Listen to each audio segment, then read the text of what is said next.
Is Olympic style weightlifting the best way to improve sports performance in athletes? Dr. Miller with some opinion, a little bit of research report, and that sounds a little shady already, but just some ideas of if Olympic style weightlifting really is and should be part of an athlete's training regime, especially those interested in field court sport athletes, any athlete that might be interested in explosiveness or speed, those type of activities. Now, a little bit of a bias here. I coach weightlifting. I enjoy the sport. I think it's one of the best sports around. I played college football, but over the years, I've started to enjoy weightlifting even more than college football, and I really enjoy college football. And so, I'm biased towards it, but this may come as a little surprise then. I don't think it's a good way to train athletes, at least not the whole movements, and I'll tell you why. Certainly, leave your comments below if you disagree or agree. Please subscribe to the channel as well.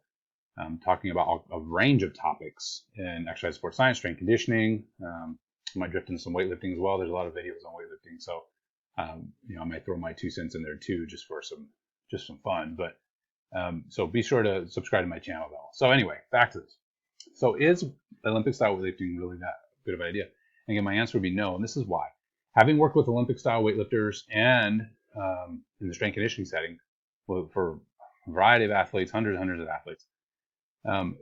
Usually in strength conditioning, and those of you in strength conditioning know this, or even in personal training or these other settings, you don't have enough time to really develop technique to do the movements well. Not well enough to see any benefit in performance. And that's the major limitation. It's not the lifts aren't important. I mean, triple extension, one really flexion, but triple extension obviously is a sporting movement, and you're doing it with weight. And then, catching the bar. So rapid, pulling yourself on the bar, that's rapid triple flexion. Also valuable. The problem comes in that, number one, people can't do the exercises properly, and so they start using their backs, they're swinging the bar. They don't have the mechanics to actually use the right muscles. And related to that, then, is the second problem, which is they use loads that are way too heavy.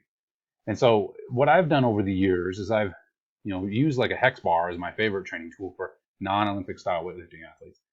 But using the Olympic style weightlifting movements, which may be just the beginnings, like a pocket snatch or a power position snatch, whatever we want to call it, and its different variants, I might use that as a warm-up. And so I do some overhead squatting, basically make it a little complex, right? Overhead squatting, pocket snatch, some combination therein.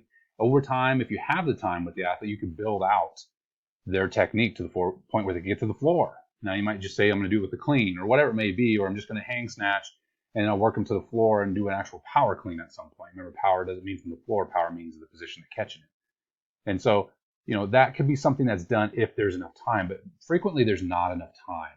Even in a collegiate system where you have 4 years with the athletes, again, those that know in strength conditioning, depends on where you're at, but you may not have that much time still to develop with them. It might seem like, well, of course I don't have time. I have 4 years.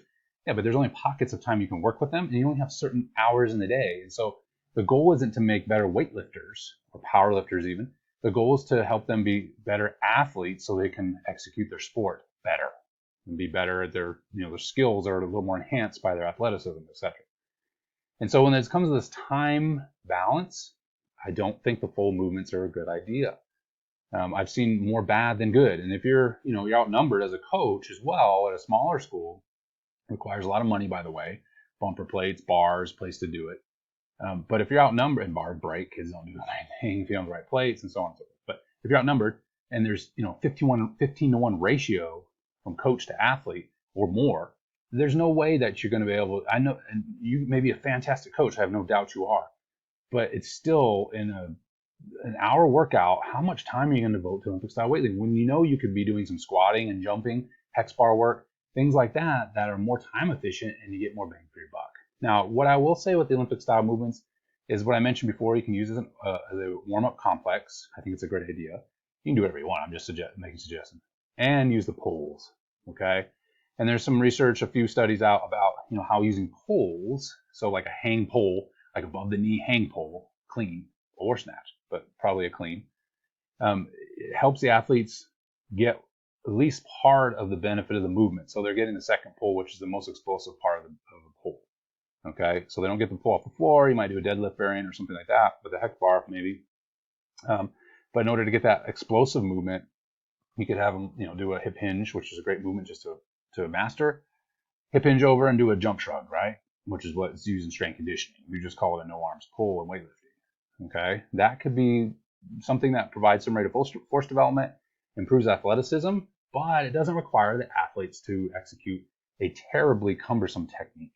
Okay, you're gonna have problems with people not setting their lats and bumping the bar away and all those things, but there's far less that can go wrong in something like that than something with greater. Comfort's done some studies in this area. Comfort's the name of the author. And one of the studies was on rate of force development and how pulling above the knee is much better because the athletes aren't ripping the bar off the floor, not keeping the bar closed off the floor, right? And then if you ask them to catch it and you have it hang, they're still consumed with trying to catch the bar. They starfish, right? They kick their feet out.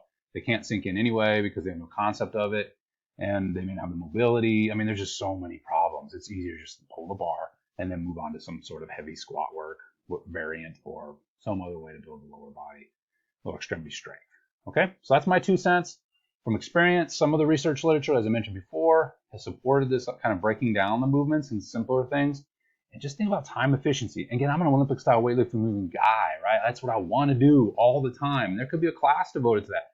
You could have buy-in from the athletes and yourself. Say, hey, there's going to be an hour a week for 4 weeks that we're going to do this. But that means you have to look and say, is that hour, could it be used better? Is there a faster way to improve athleticism, right, than using these movements, which we all, and those of us that coach it, just absolutely enjoy coaching it and love it every bit of it, okay? You have to decide if you have the time, and if you don't, you maybe use some of the things I mentioned, as a warm-up complex and as some pulling mechanics in order to still be able to utilize the benefits of Olympic-style weightlifting in training and develop a general athleticism.